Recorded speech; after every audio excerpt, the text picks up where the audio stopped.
Matapos itenga ng halos 2 buwan, biglang inarangkada ng Kongreso ang impeachment complaint laban kay VP Sara Duterte. Pero marami pong konsiderasyon sa issue ng timing. Tandaan na ang impeachment ay bahagi lamang po ng isang mahabang proseso. Ang ginawa ng Kongreso nitong Miyerkules ay ang mismong impeachment. Pero hindi pa po ito yung conviction. Two-step process po kasi yan. Ang impeachment na ginawa ng Kongreso ay parang pagsasakdal o yung pagsasampa ng kaso ng isang piskal sa korte matapos manapan po ng probable cause. Ang susunod ay ang impeachment trial na gagawin naman ng Senado. Para po mahatulang guilty, kailangan po ng 2/3 vote ng Senado o 16 na boto ng mga senador. Ano pong ibig sabihin nito? Tingnan po ninyo ang timing. Sa kalendaryo ng 19th Congress, magre-recess na dapat ang Kongreso sa Pebrero 8, Sabado. Yun lang, hindi naman kasi pumapasok ang Kongreso kapag Biyernes. Ang balik ng sesyon ay June 2 na po, halos isang buwan matapos ang 2025 elections ng Mayo. So, 8 session days lang po yan bago matapos ang 19th Congress. June 2 hanggang June 12. Ito pa. Simula na po ang kampanya para sa national positions ng February 11, Monday.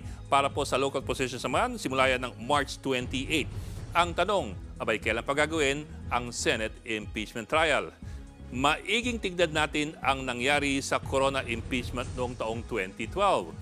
Si dating Chief Justice Renato Corona in-impeach ng Kongreso noong December 12, 2011. Ang mismong trial ng Senado nagsimula lamang noong January 16 at tumagal po ito hanggang May 28, 2012. Tandaan na hindi po election year ang 2012 at si Corona ay hindi kasing kontrobersyal ng mga Duterte. Pero sa lagay na yan, tumagal pa rin ng 4 na buwan ang impeachment trial ni Corona bago po siya makonvict sa botong 20 versus 3. Kaya't ang tanong, hindi kaya mas matagal at mas masalimuot ang magiging impeachment trial ni Sara Duterte? Ang isa pa pong tanong, paano kung mag-adjourn ang 19th Congress bago matapos ang Senate impeachment trial? Ang Senado ng 19th Congress hanggang June 13 na lang po, or June 12 na lang po. Pagpasok ng June 30, maaaring magbago ang kalahati ng mga mukha sa Senado. Pwede bang ituloy ang impeachment trial sa Senado ng 20th Congress, yung susunod na Congress? Ang argumento kasi ng isang panig ng mga pro-impeachment, abay, pwede pa rin daw dahil ang impeachment court daw ay hindi raw naman legislative body. Parang sandigan bayan lamang, kahit may magretirong hurado, tutuloy pa rin ang kaso. Yun po ang kanilang argumento.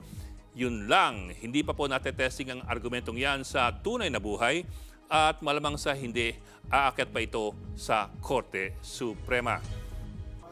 Mga kapatid, Ed Lingaw po, maging maalam at may pakialam sa mga napapanahong balita sa ating bansa.